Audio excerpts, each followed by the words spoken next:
ओम नमः शिवाय दोस्तों। तो आज हम पढ़ रहे हैं किंग ऑफ कप्स के कार्ड। किंग ऑफ कप्स का कार्ड बताता है कि ये एक राजा है, राजा की पर्सनैलिटी है, राजा वाली चीज़ें हैं इसके साथ। और ये फ़िलहाल अपने हाथ में एक कप और एक बैंड को पकड़ा हुआ है। कप मतलब रिलेशनशिप, बैंड मतलब ऑथोरिटी। तो इस कार्ड में हम देखते हैं कि सबसे पहले राजा के फेस को देखते हैं। राजा का फेस सामने नहीं है, इस साइड है, मतलब हल्का सा टेढ़ा। इसका मतलब ये चीज़ों को अवॉइड कर रहा है। ठीक। दूसरी चीज़ ये कि इसके सर पर क्राउन है जो येलो, रेड एंड वाइट है। येलो मतलब सक्सेस, हैप्पीनेस, पॉजिटिविटी इसके दिमाग में चलती है। कहीं ना कहीं बीच बीच में नेम फेम भी चलता है और सही तरीके से काम करने के बारे में ये सोचता है। अब आते हैं इसके येलो कलर के क्लोथ पर। ये कपड़ा इस तरीके से फहरा हुआ है, मतलब ये पर्सन अपनी लाइफ में सक्सेस चाहता है, हैप्पीनेस चाहता है, पॉजिटिविटी चाहता है। साथ ही साथ रेड कलर का ऊपर से डिज़ाइन है। इसका मतलब है कि सक्सेस, हैप्पीनेस के साथ साथ इसको चाहिए नेम एंड फेम। साथ ही साथ इसके कपड़े ग्रीन हैं, तो ग्रीन मतलब ग्रोथ। इसकी लाइफ में ग्रोथ है, सक्सेस है, नेम फेम है, तीनों चीज़ें इसके पास है। लेकिन जो नहीं है वो है स्टेबल रिलेशनशिप। इसके रिलेशनशिप में कहीं ना कुछ इश्यूज़ चल रहे हैं। इश्यूज़ हमें किससे पता चलेंगे? पानी से। जो वाटर है वो इनस्टेबल है। तो इनस्टेबल वाटर जब भी आता है तो इसके इमोशंस इनस्टेबल हैं। और इमोशंस क्यों इनस्टेबल हैं? इसके रिलेशनशिप की वजह से। तो हम कार्ड में देखते हैं कि ये व्यक्ति अपने रिलेशनशिप को लेकर थोड़ा सा परेशान है, नेगेटिव है, चीज़ों को अवॉइड कर रहा है। साथ ही साथ जब किसी भी कार्ड में किसी भी पर्सन के हाथ में वॉन्ड्स हो तो उसका मतलब होता है कि ये अपनी लाइफ की ज़िम्मेदारी खुद लेते हैं, किसी भी डिसीज़न की अथॉरिटी खुद लेते हैं, कभी भी किसी पर कोई किसी भी तरीके का ब्लेम नहीं लगाते। चाहे काम फेल हो जाए, चाहे पास हो जाए, कुछ भी हो जाए, लेकिन ये किसी दूसरे पर ब्लेम लगाने की जगह खुद उस चीज़ की अथॉरिटी लेते हैं। अभी एक सिंहासन पे बैठा है, येलो सिंहासन। तो सिंहासन एकदम भारी भरकम है, मतलब इसकी लाइफ में स्टेबिलिटी बहुत बहुत बहुत अच्छी है। लेकिन जो चीज़ें ख़राब हैं वो सिर्फ़ और सिर्फ इसके इमोशंस की वजह से, इसके रिलेशंस की वजह से।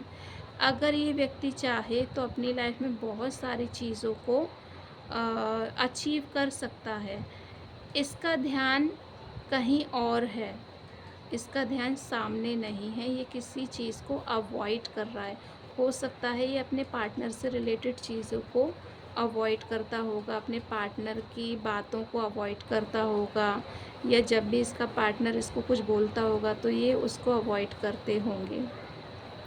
अब इस कार्ड में देखिए कि हमें क्लाइंट को बोलना है कि आप चीज़ों को अवॉइड ना करें क्योंकि आपके पास अपॉर्चुनिटीज़ आ रही हैं। फिश हमेशा अपॉर्चुनिटीज़ को शो करती है एंड शिप न्यू बिगनिंग को शो करती है। तो इसकी लाइफ में अपॉर्चुनिटीज़ भी आ रही है और नई बिगनिंग भी होने वाली है।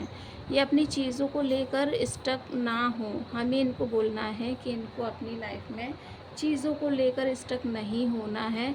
अदरवाइज़ पैर देखिए, इनके पैरों में ब्लैकिश एनर्जी है, मतलब सर से लेकर पैर तक ये नेगेटिव हो जाएंगे। और अगर ये नेगेटिव हो गए, नेगेटिव इमोशंस में डूब गए, तो इनकी हाथ में जो भी चीज़ें हैं, जो भी अथॉरिटी हैं, जो भी सक्सेस है, नेम फेम है, ग्रोथ है, सारी की सारी चीज़ें ख़राब हो जाएंगी। हर चीज़ में नेगेटिविटी आ जाएगी। ये इमोशंस में इतना डूब जाएंगे कि ये अपनी लाइफ को खुद ही स्पॉइल कर लेंगे।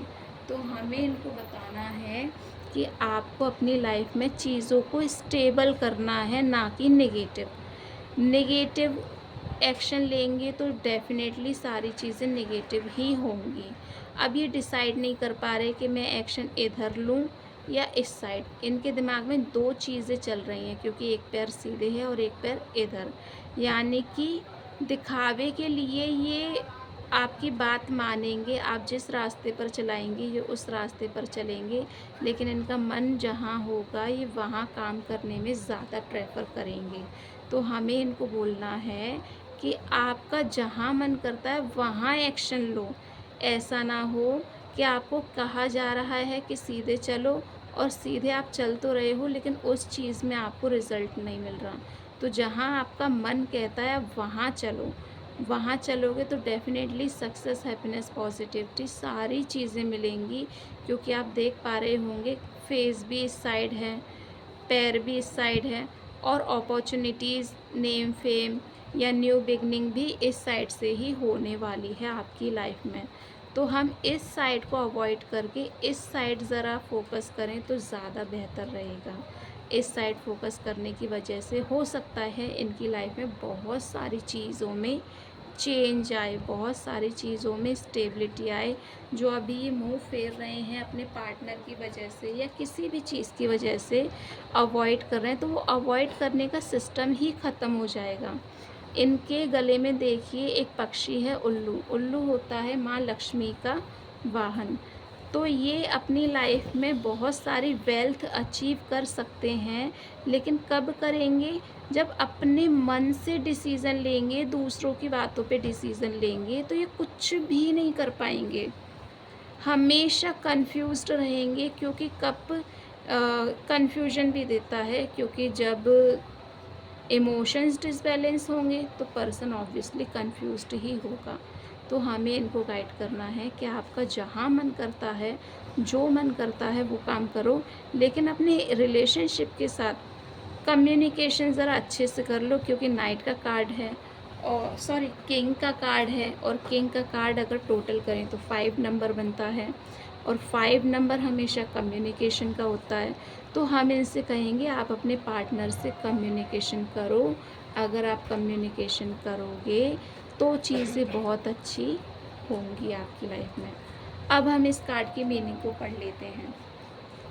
ये पर्सन बहुत ज़्यादा अथॉरिटेबल है, बहुत ज़्यादा स्टेबल है अपनी लाइफ में, चीज़ें अच्छी हैं इसकी लाइफ में, लेकिन कहीं ना कहीं ये अपने इमोशंस में डूबकर, अपने इमोशंस में बहकर डिसीज़न लेने से डरता है, डिसीज़न नहीं लेता है, रिलेशनशिप को पकड़ के बैठा है, रिलेशनशिप में एक्शन लेना चाहता है लेकिन एक्शन लेने से इसको डर लगता है। कहीं ना कुछ चीज़ें इनके रिलेशनशिप में ख़राब चल रही हैं, जिसकी वजह से इनके इमोशंस डिसबैलेंस हो रहे हैं। हो सकता है ये अपनी लाइफ में अपने रिलेशनशिप से रिलेटेड कोई डिसीज़न ले नहीं रहे हैं और इनका पार्टनर इनको बोल रहा है कि कमिटमेंट दो, कमिटमेंट दो, और ये कमिटमेंट नहीं दे रहे, क्योंकि ये बोल रहे हैं पहले करियर सेट कर लेते हैं, करियर सेट करने के बाद हम शादी कर लेते हैं। तो इस वजह से, कमिटमेंट की वजह से इन लोगों के बीच में चीज़ें ख़राब हो रही हैं और इमोशंस भी बहुत ज़्यादा वीक हैं इन लोगों के। तो हमें इस कार्ड के मीनिंग से पता चलता है कि हमें अपने क्लाइंट को बोलना है कि आप अपने करियर को बनाएंगे, अच्छी बात है, लेकिन आप अपने पार्टनर को लेकर कमिटमेंट देंगे तो और भी अच्छी बात है। कम से कम आपके इमोशंस बैलेंस रहेंगे, और जब इमोशंस बैलेंस रहेंगे तो पर्सन अपनी लाइफ में बहुत अच्छे तरीके से डिसीज़न लेता है, जो भी अपॉर्चुनिटी आती है उस पर फोकस करता है और अपनी लाइफ में ग्रो करता जाता है। तो हम सबसे पहले आपके रिलेशनशिप के बारे में बात करेंगे कि आपको अपने रिलेशनशिप में स्टेबिलिटी लाने की ज़रूरत है, अच्छे से कम्युनिकेशन करने की ज़रूरत है। आपको आपके पार्टनर से कम्युनिकेशन करना चाहिए, जिसकी वजह से आपके साथ चीज़ें अच्छी हो। और जो डर आपको सता रहा है, क्योंकि इनको डर सता रहा है, अपने पार्टनर के सवालों का आंसर नहीं दे रहे, मुंह फेर लिया है इन्होंने, तो आपको जो डर सता रहा है वो डर भी ख़त्म हो जाएगा। एक बार आप अपने पार्टनर से बात करने की कोशिश करें, चीज़ों को ठीक करें, डेफ़िनेटली आपके साथ चीज़ें अच्छी होंगी। ओम नमः शिवाय।